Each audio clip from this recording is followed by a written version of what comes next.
若是有一日你老甲行袂去，我犹原会陪在你身边，看窗外雨水哒哒滴滴，回想咱一生的年日。虽然讲日子无咱想的遐容易，你总是笑笑无讲啥物，陪我吃苦吃甜，过好日歹夜。你是我最大的安慰。有啥人会当爱我亲像你？点点滴我行过人生的四季，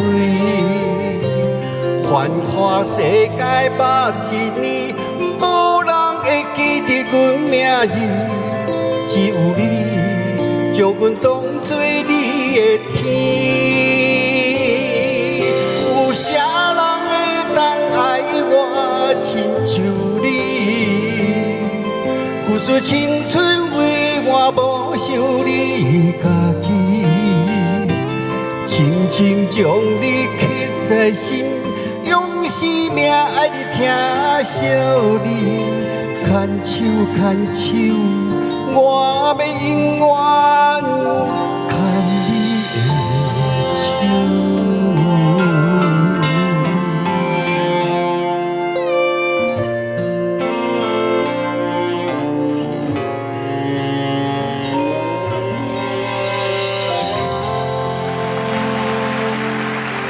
卢景焕先生你好，老师好，非常的感谢，谢谢。借着你的歌声，会当安尼，互阮的舞台更加精彩。我真的太感动了，我听到你唱的歌，我规个假睫毛都哭到拢落去安尼哦。这个舞台的灯光，甲这个乐队老师，甲你的歌声加起来。迄个气氛，我要安怎形容？我无法度用言语形容。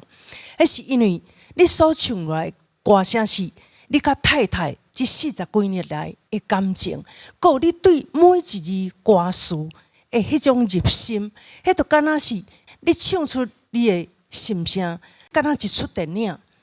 这出电影就是由一个男主角穿着西装，夹着酒酒安尼吼，迄当年结婚的迄个派头。伫遮唱着我爱阮太太40几年来的这种的电影，你就是迄个男主角，所以你这首歌的观音是唱到有够水的，你的长音嘛长了有够好的，你唱歌迄个曲势演讲是100分，所以我毋知要安怎来学落你，真正有够够的，这是真正阮做后辈的，听到恁安尼歌声，我真正钦佩再钦佩，感谢您，感谢您，哇，真正做好的。两位真的都是我们最敬佩的前辈，两位都表现得太好，太棒了，谢谢你们。卢景焕大哥啊，老师好。就是今天听你唱这个歌呢，就感觉上好像我们这个超级红人榜15年来哦，好像是为了今天这一首歌而去创立了这个节目的感觉。谢谢老师啊，就是其实我们这个舞台就在等待这样的一个人呢，啊，就是歌跟人合一到。甚至跟听众的人生结合在一起，就这种感觉啊，就是如果我们对人生有一种完美的期待，你今天就展现了一个这个完美的画面给我们看。然后呢，今天这首歌我突然觉得是原唱哦，不是洪荣宏的，是感觉是洪荣宏只唱个 demo， 让你今天可以让原唱的你今天可以唱完这首歌啊！我相信今天的这首歌哦，一定会抚慰很多人的心，真的是超酷的啊！谢谢老师，我真的很希望我到老的时候还可以像你们这样子，对，可以这样子做自己喜欢的事情。然后今天不管胜负怎么样，我觉得两位大哥在给我们做一个很好的典范，哈，就是做自己喜欢做的事情，唱自己想唱的歌，我觉得那个真的是人生最幸福的事情。好，谢谢，谢谢老师，谢谢。